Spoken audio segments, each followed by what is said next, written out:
Hello everyone, welcome to Sonal's kitchen.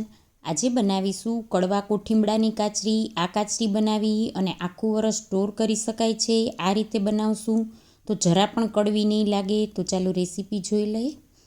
અહીંયા મેં 1 kilo કોઠીમડા લીધા છે. કોઠીમડાને સરસ રીતે ધોઈ અને નીતરવા મૂકી દીધા હતા.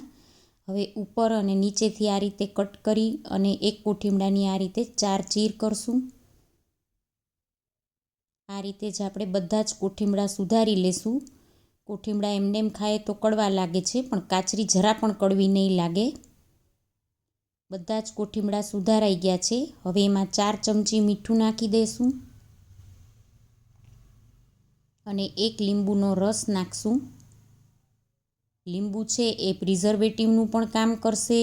લીંબુના નાખવાથી સ્વાદ પણ સરસ આવશે અને કોઠીમડાની કાચરી છે એ એકદમ સરસ સફેદ થશે.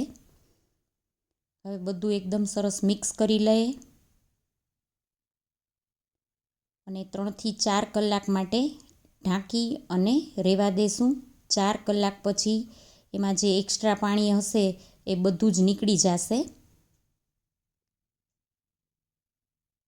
આમ કરવાથી કોઠીમડા જલ્દી સુકાઈ જાય છે. નીચે એક તપેલી રાખી એના ઉપર ચાયણો રાખી દઈશું અને એમાં બધા જ કોઠીમડા નાખી દઈશું. આ રીતે રાખવાથી ખટાશ અને ખારાશ પણ એકદમ સરસ એમાં ચડી જશે. હવે થોડી વાર રહેવા દેશું એટલે એક્સ્ટ્રા પાણી બધું જ નીતરી જાય. એક્સ્ટ્રા પાણી બધું જ તપેલીમાં આવી ગયું છે. હવે કોટનનું કપડું પાથરી એના ઉપર આપણે બધા જ કોઠીમડા નાખી દઈશું અને આ રીતે છૂટા છૂટા પાથરી દઈશું. એકે એક કોઠીમડાને આ રીતે છૂટા કરી લેવાના છે, નહીંતર એકબીજામાં ચીપકી જશે. આ રીતે કોઠીમડા પાથરી અને 3 થી 4 દિવસ સુધી તડકે રાખવાના છે. જ્યાં સુધી સાવ સુકાઈ ન જાય ત્યાં સુધી રોજ સવારે તડકે મૂકવાના અને સાંજે ઘરમાં લઈ લેવાના.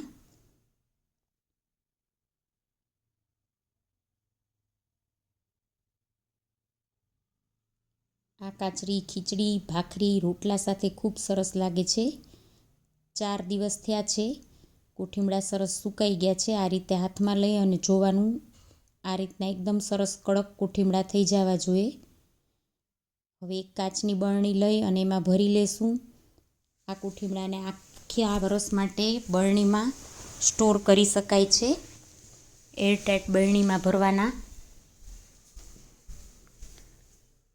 જ્યારે જરૂર હોય ત્યારે આપણે કોઠીમડાને તળી શકીએ. આ રીતે થોડું તેલ ગરમ મૂકી દેવાનું.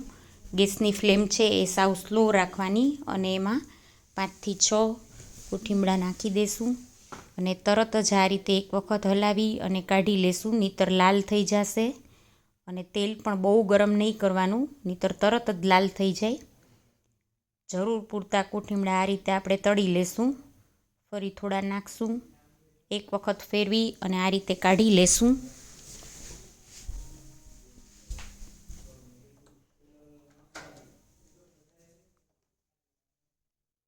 હવે એમાં આપણે મસાલો કરી લેશું. અહીંયા મેં સ્વાદ પ્રમાણે મીઠું લીધું છે. 5 ચમચી લાલ મરચું નાખશું. 5 ચમચી ધાણા જીરું નાખી દઈશું.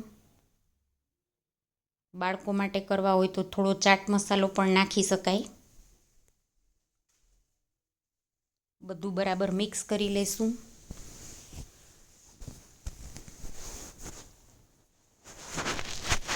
તૈયાર છે કોઠીમડાની કાચરી. જરૂરથી ટ્રાય કરજો. જો તમને આ રેસીપી સારી લાગે તો લાઈક કરજો, શેર કરજો અને સબસ્ક્રાઈબ કરવાનું ભૂલતા નહીં.